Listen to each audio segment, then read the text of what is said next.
que Deus possa nos abençoar em nome de Jesus. E agora eu quero trazer da parte de Deus uma palavra aos nossos corações. E essa palavra é uma palavra sobre obediência. Por que, que nós estamos trazendo essa palavra sobre obediência? Esse, eu já preguei aqui uma vez sobre esse tema. E ontem, no nosso seminário, lá na igreja do pastor Sebastião, também foi sobre obediência. E eu fiz algumas mudanças para que a gente pudesse entender bem claramente que a questão da obediência não é uma questão subjetiva, ela é muito objetiva. Porque uma questão subjetiva é aquela que você pode escolher. Obediência não tem escolha. Ou é ou não é. Ou obedece ou não obedece. A obediência está a partir do princípio que o próprio Deus adotou para poder trazer toda a humanidade de volta para Deus, consequentemente para o céu. E isso passou pela submissão, ou seja, pela obediência de Jesus, que sendo Deus, desceu para morrer na cruz e foi obediente. A Bíblia diz que Jesus foi obediente até a morte e morte de cruz. Ou seja, não é subjetivo. É claro que ele foi obediente a um propósito. Obediente ao Pai, obediente a um projeto, obediente a um propósito, e quando consumou essa obediência, ele consolidou o projeto muito claro de que quem aceita Jesus já escreve o nome no livro da vida. Aceitou Jesus, o nome vai para o livro da vida. Portanto, se você aceitou Jesus, seu nome está no livro da vida. E aí, se morrer hoje, vai estar no céu amanhã. Ou hoje mesmo. Antes de meia-noite, estava aí hoje mesmo. Mas nós fomos chamados para morar no céu. E Jesus proporcionou tudo isso na questão da obediência. Então, eu fui chamado para a obediência. Todo cristão que quer morar no céu foi chamado para a obediência. Então, se eu fui chamado para a obediência, consequentemente, você, meu irmão, nós, ou seja, eu, fui chamado para a obediência. Quando eu digo eu fui chamado para a obediência, eu estou me colocando no seu lugar também. Eu fui chamado para a obediência. E isso não é subjetivo, é fato, é real, é objetivo. É muito claro de Deus para todos nós, que não tem um meio termo. Ou obedece e tem o céu, ou não obedece e não tem o céu. Só os obedientes entram no céu, que obedecem ao chamado de Deus. E o chamado de Deus está incluso todas as consequências do chamado. É mais ou menos assim, né? Quando a gente aceita Jesus, você não aceita parte do que está escrito. Quando a gente aceita Jesus, a gente aceita o protocolo inteiro, completo. Está aqui o manual inteiro. O manual é para cada um de nós. Aceitou Jesus, aceitou o manual completo. Ou seja, tudo que está aqui de ensinamento é para todos os que obedecem. Todos os obedientes entendem e obedecem a Escritura. E se obedecem, tudo. A Bíblia até diz assim, que aquele que faz tudo que foi ensinado, tudo que é certo, será chamado grande no reino dos céus. Mas aquele que sabe tudo e não ensinar tudo, será chamado menor no reino dos céus. O que é não ensinar tudo? É você não saber tudo para ensinar. Mas que quando você sabe tudo e ensina tudo, está tudo certo. Você será chamado grande no reino dos céus. Não saber tudo, não vai ensinar tudo. Consequentemente, vai dizer assim, mas eu não ensinei porque eu não sabia. Mas também será chamado menor. E se ensinar errado, será excluído do livro, será excluído do céu, será excluído do chamado. Como não é esse o tema é foi chamado para obedecer, eu vou entrar aqui na palavra da obediência. Se você foi chamado para obedecer, você pode repetir comigo. Eu fui chamado para obedecer. Eu fui chamado para obediência.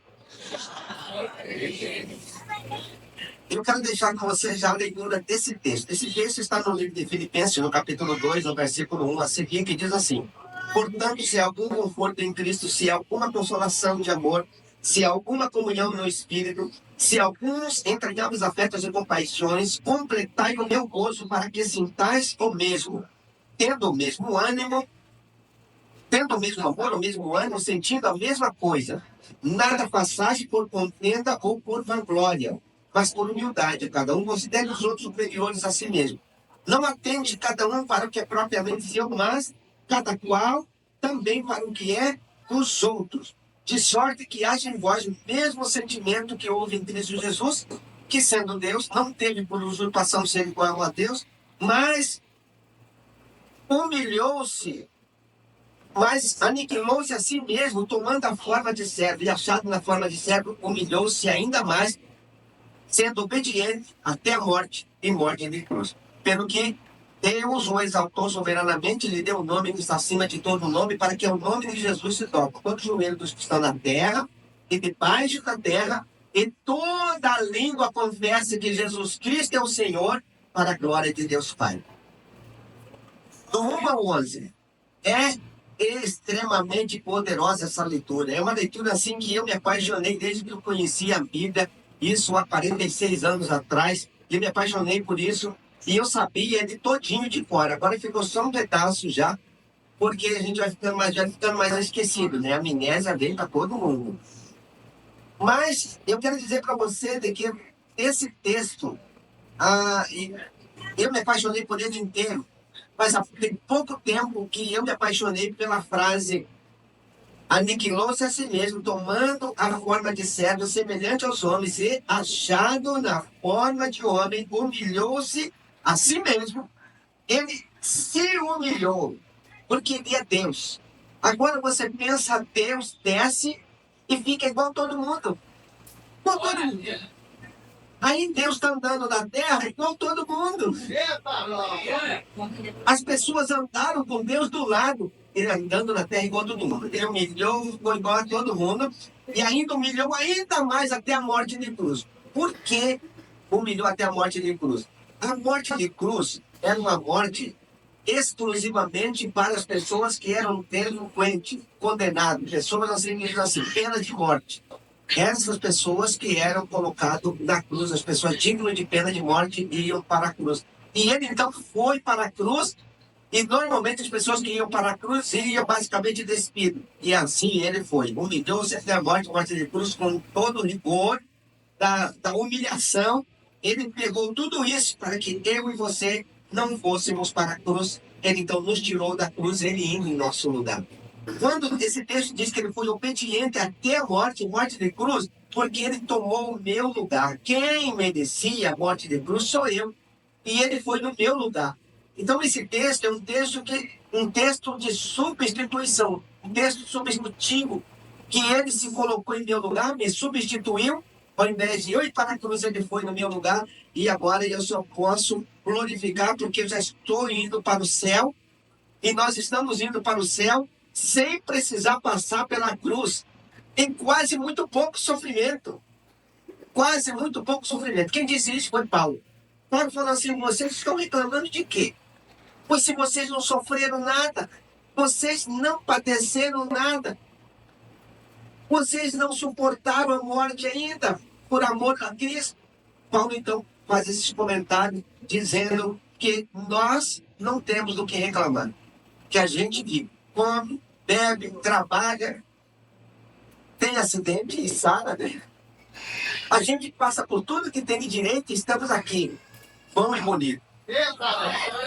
Deus é bom o tempo todo. Aí eu quero então começar com você a respeito da obediência. Eu tenho 3 coisas para falar sobre obediência. A primeira coisa é: obediência é um ato de amor. Obediência é um ato de amor. Quando eu obedeço, ou quando eu obedece, significa que é uma expressão de amor a Deus. Eu te amo, por isso eu vou te obedecer. Um filho obediente demonstra que ama o pai, que ama a mãe pela obediência. E algumas vezes até que meio que reclamando, mas acaba obedecendo, como aqueles 2 filhos. Quem já leu a Bíblia ou quem já ouviu mensagem, lembra bem. Nem tudo eu vou citar. O pai tinha 2 filhos, disse para o primeiro: vai trabalhar na minha seara. Ele disse: sim, senhor, eu vou. Mas não foi. Chegou no segundo e disse: filho, vai trabalhar na minha seara. Ele disse: não, eu não vou. Mas depois ele se arrependeu e foi. E aí Jesus faz a pergunta para os fariseus: quais deles fizeram a vontade do Pai? Todos responderam. O segundo, que disse que não ia, mas foi. Algumas vezes a nossa obediência acaba sendo meio que dura de fazer. Por exemplo, quando Deus fala para você assim, através de alguém ministrando assim, nós vamos ter um jejum de 40 dias. Aí a maioria fala, não, aí não. Mas alguns que são obedientes dizem assim, eu sei que vai ser difícil, mas eu vou encarar esse negócio. Mesmo não gostando e não querendo. Por quê? Porque é uma questão de obediência e amor a Deus. A obediência é um ato de amor a Deus. João 21, versículo 15. E depois de terem jantado, disse Jesus a Simão Pedro, Simão, filho de Jonas, você me ama mais do que estes? E ele disse, sim, Senhor, tu sabes que eu te amo. Aí ele disse, então apacenta os meus cordeiros. Aí ele vai para o versículo de número 16. Tornou a dizer a segunda vez, Simão, filho de Jonas, você me ama? E disse-lhe ele, sim, Senhor, tu sabes que eu te amo. Então apacenta as minhas ovelhas. Aí ele vai mais uma vez para o versículo 17. Disse-lhe Jesus pela segunda vez, Simão, filho de Jonas, você me ama? Simão entristeceu por ter perguntado assim a terceira vez, você me ama? Então ele ficou muito triste e disse, Senhor, tu sabes de todas as coisas, tu sabes que eu te amo. Mas ele já abriu o coração, porque ele tinha acabado de negar Jesus 3 dias antes. Ele havia acabado de negar Jesus e foi pescar, o outro depois foi pescar, e Jesus estava lá e aí confrontou. O Senhor está aqui, está perguntando, sabe que eu te neguei, então o Senhor sabe que eu sabe que eu te amo, mas o Senhor sabe o que eu fiz.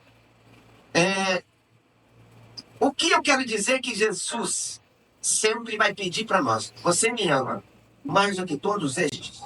A gente vai poder dizer, Senhor, eu te amo, mas eles amam mais do que eu.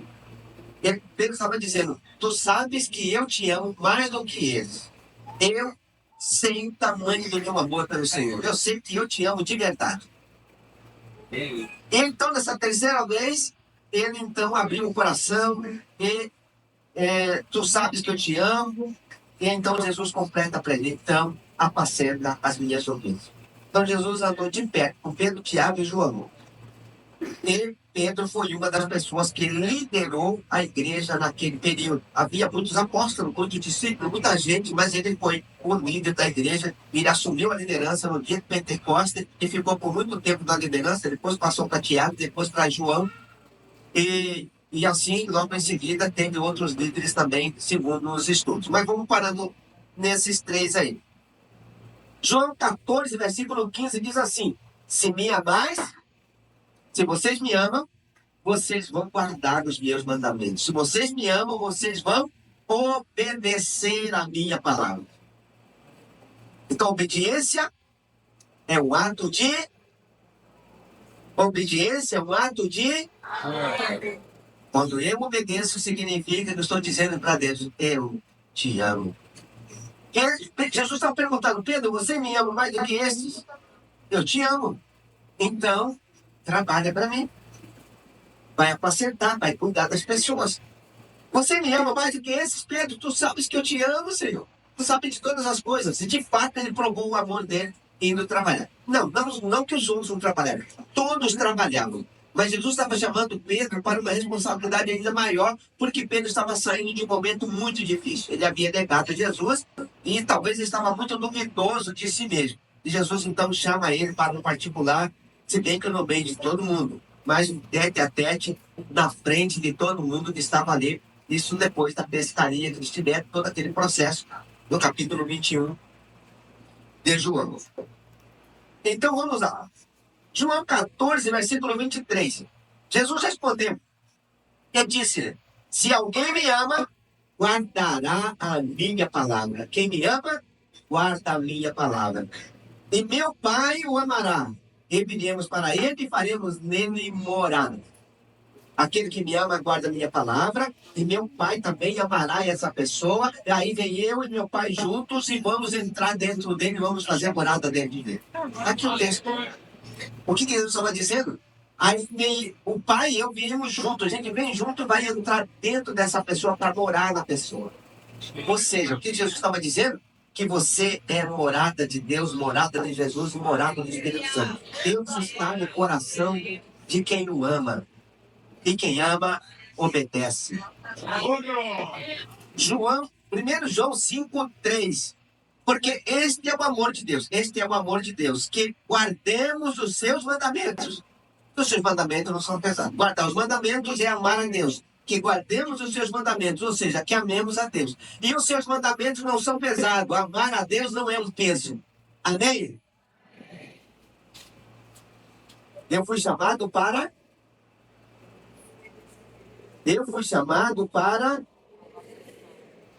obedecer a Deus. Eu fui chamado para obediência. Para que você foi chamado? Para fazer do seu jeito? Para eu fazer do meu jeito? Não, nós não fomos chamados para fazer do nosso jeito. Fomos chamados para obedecer a Deus e a sua palavra. E aí, se você não sabe ler, por exemplo, hoje não tem mais isso, né? Não saber ler. Mas se as pessoas não sabiam ler, a Bíblia já deixou até um recado para quem não sabe ler. No livro de Apocalipse, capítulo 1, diz assim: bem-aventurados que leem, bem-aventurados que ouvem o que está sendo lido, e bem-aventurados que praticam o que foi lido ou o que foi ouvido. Então não tem mais esse negócio assim, mas eu não sei ler, tem uma desculpa, não tem. Ou vai ler ou vai ouvir. Eu sempre lembro da minha mãe, não sabia ler nem escrever, mas sabia muito de Bíblia, porque ela fazia os filhos ler para ela. E aí ela sabia os lugares. Eu conheci um camarada também que não sabia ler nem escrever, mas sabia mais textos bíblicos de cor do que a maioria das pessoas que eu conhecia na época. Depois ele se tornou pastor, ele também não sabia ler. Aí conheci um outro que nunca foi na escola, começou os primeiros versículos, começou a ler e foi aprendendo a ler a Bíblia. E ele sabia ler a Bíblia toda, já tinha lido várias vezes, mas se colocasse qualquer livro para ele, ele não sabia ler nada. Ele não conseguia sair da primeira página, mas a Bíblia ele lia todinho. Pastor Hilton, talvez alguém já ouviu falar dele, não sabe ler nem escrever, mas sabe ler Bíblia. O Espírito Santo de Deus entrou nele e fez ele entender a palavra de Deus, e ele prega para muita gente. Eu lembrei o nome dele, né? Costumo esquecer dos nomes, eu lembrei do livro. E aí eu quero ir com você para o segundo ponto. A obediência enaltece a longevidade e a prosperidade. A obediência constrói longevidade e constrói prosperidade. Quando eu falo de prosperidade, não estou falando de riqueza financeira, apenas dinheiro. Mas prosperidade é todo o contexto de ter uma família abençoada, de estar bem, de ter saúde, de ter sustento, ou com muito dinheiro, ou não muito dinheiro, mas ter o sustento de Deus na sua vida, o sustento espiritual, ou seja, a amplitude espiritual. Então, a obediência enaltece ou engrandece ou eleva a longevidade, o tempo de vida, longevidade, o tempo de vida e a prosperidade. 1 João, capítulo 3, versículo 21 e 22, diz assim: e qualquer coisa que lhe pedimos, dele receberemos, porque guardamos os seus mandamentos e fazemos o que é agradável aos seus olhos, ou diante da sua vista. Qualquer coisa que pedimos a ele, vamos receber dele. E por que isso acontece? Porque guardamos os seus mandamentos. Porque guardamos os seus mandamentos, ou seja, porque o amamos. Guardar o mandamento de Deus é amar a Deus. Então, quando a Bíblia diz, porque eu guardo os mandamentos, ou seja, porque eu amo a Deus. E porque eu faço isso, então, quando eu guardo os mandamentos, quando eu obedeço, isso é agradável diante de Deus. É agradável diante dos olhos de Deus. A Bíblia está dizendo que isso é agradável para Deus. Deus se agrada de quem o ama.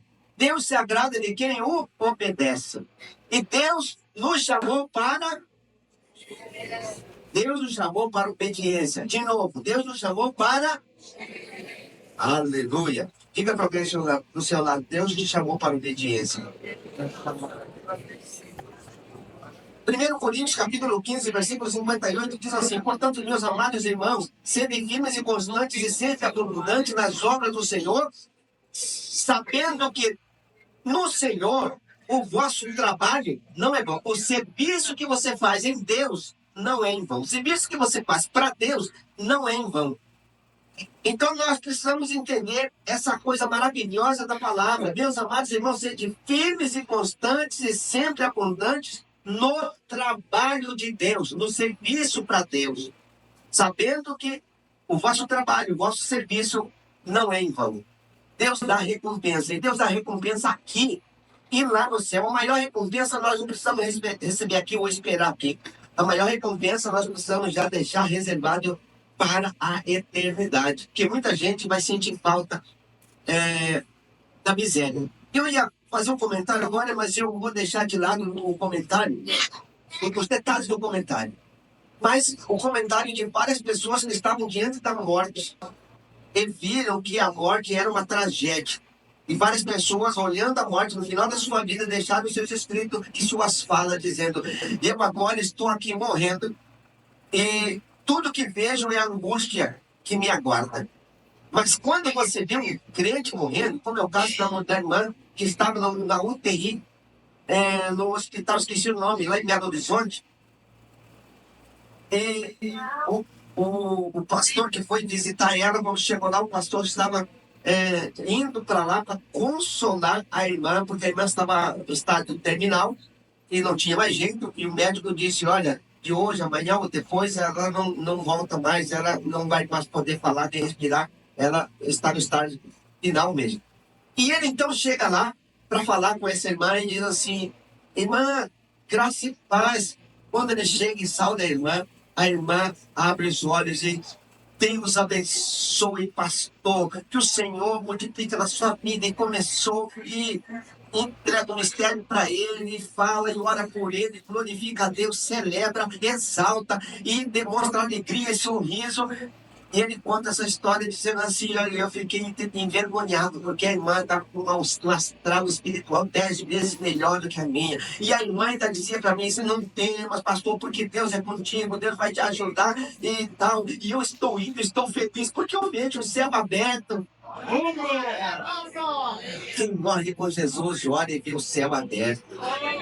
Mas isso é bíblico? Claro que sim. Estevão, capítulo 7 de Atos, diz que ele estava sendo apedrejado, pedra caindo, ele e já morre, não morre, mas deu tempo dele levantar a voz e dizer assim: e eu vejo o céu aberto, e eu vejo o Filho do Homem sentado à direita do Pai.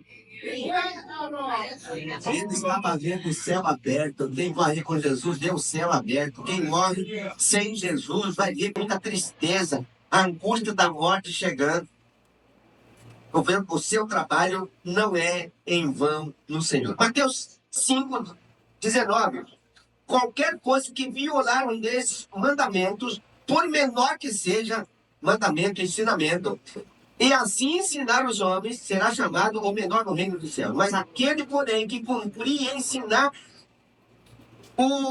será chamado grande no reino do céu. Aquele que ensinar um pouco e não tudo, será chamado menor. Mas o que ensinar tudo, é o versículo que tinha comentado já com vocês no começo. Esse será chamado grande no reino do céu. Então, tudo que você sabe de Deus, ensina para as pessoas. Não guarde o conhecimento para você.